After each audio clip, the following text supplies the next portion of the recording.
बिस्मिल्लाहिर्रहमानिर्रहीम बिस्मिल्लाहिर्रहमानिर्रहीम। मोहतरम नाज़रीन, उम्मीद है आप सब खैरियत से होंगे। जहाँ भी रहें खुश रहें और हंसते मुस्कुराते रहें। आज की वीडियो आप लोगों के लिए बहुत ही ज़्यादा ख़ास होने वाली है, क्योंकि मैं आज आपको एक ऐसा इबरतनाक वाक़या सुनाऊंगी जो कि आप हमेशा याद रखेंगे। ऐसी खूबसूरत वाक़यों के लिए हमारे चैनल को सब्सक्राइब करें, वीडियो को लाइक करें और शेयर कर दें, ताकि दूसरे लोग भी इस वाक़ये से इबरत हासिल कर सकें। ये वाक़या हकीकत पर मबनी है और इसी दौर का वाक़या है। सन 2005 का वाक़या कश्मीर में पेश आने वाला ये एक बहुत ही इबरतनाक वाक़या है, जो कि एक बाप के बारे में है। एक शख्स था जिसकी 5 बेटियां थीं और उसे बेटियों से इंतहाई नफ़रत थी और उसकी ख्वाहिश थी कि अल्लाह उसे एक बेटे से नवाजे। हालांकि बेटियां तो रहमत होती हैं, लेकिन हम में से कई लोग ये बात समझ नहीं सकते। इसी तरह उस शख्स को भी बेटे की शदीद ख्वाहिश थी। अब की बार जब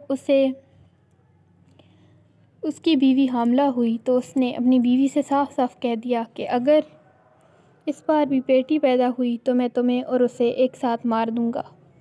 उसकी बीवी ये सुनकर बहुत परेशान हुई कि आखिर ये तो कुदरत के काम है, कौन सा वो कुछ कर सकती है।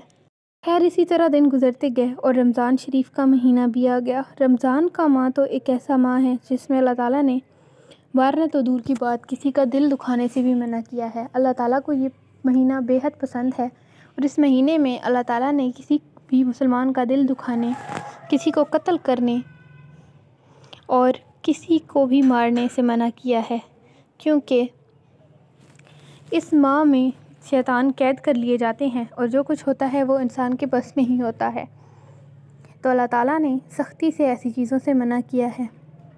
रमज़ान के खूबसूरत महीने में अल्लाह ने उसे चाँद जैसी खूबसूरत बेटी से नवाजा, लेकिन उसकी बेटी पैदा हुई और ये देखकर उसकी माँ रोने लगी, क्योंकि वो जानती थी कि उसका शौहर बहुत जालिम है, उसकी बीवी और बेटी को मार देगा।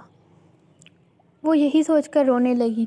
जब उसके शौहर को पता चला कि उसके यहाँ बेटी पैदा हुई है तो वो शदीद गुस्से में घर आया और उसने घर आकर उसकी माँ को इस खूबसूरत से महीने में बेहद मारा और मारने के बाद उससे बेटी छीन ली। उसकी माँ ने बहुत रोका और रोने लगी।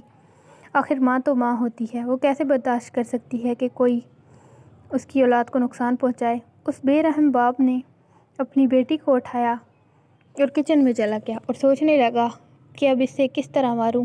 तो उसे प्रेशर कुकर नज़र आया। उसने अपनी बेटी को बड़ी बेरहमी के साथ प्रेशर कुकर में डाला और आग जला दी। इससे ज़्यादा बेरहम बाप कोई भी नहीं हो सकता जो अपनी ही औलाद को अपने हाथों से जला दे। लेकिन उसकी बीवी ने बहुत शोर मचाया और लोगों को इकट्ठा करने की कोशिश की, लेकिन कोई भी नहीं आया। लोग तो ये बात भूल जाते हैं, लेकिन क्या अल्लाह ये बात बर्दाश्त कर सकता था कि कोई उस मासूम बच्ची पर इस तरह जुल्म करे। बेशक हमारा अल्लाह बहुत रहीम, करीम और रहम करने वाला है और अल्लाह ज़ालिमों से नफ़रत करता है। तो अल्लाह ताला ने उसे एक ऐसी सज़ा दी जो उसके साथ साथ उसके इलाके वालों को भी काफ़ी भारी पड़ी। प्रेशर कुकर एकदम से फट गया और उसके साथ ही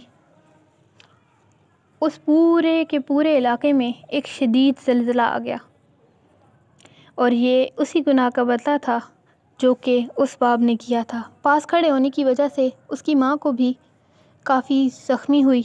उसे अस्पताल ले जाया गया और जब वो ठीक हुई तो उसने ये सारी कहानी अपने अल्फाज में बयान की और अपनी ज़बान के साथ सबको उस शख्स की हकीकत से आगाह किया।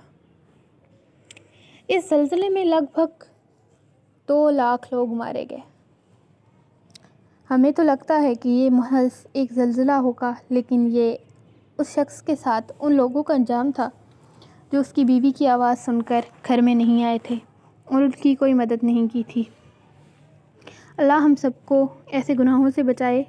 और नाज़रीन कराम, एक बात याद रखें कि बेटियां ज़हमत नहीं रहमत होती हैं। अल्लाह हम सबको हिदायत दे। दुआओं में याद रखिएगा। मिलते हैं एक नई वीडियो में एक ऐसे खूबसूरत किस्से के साथ। तब तक के लिए अल्लाह हाफ़िज़।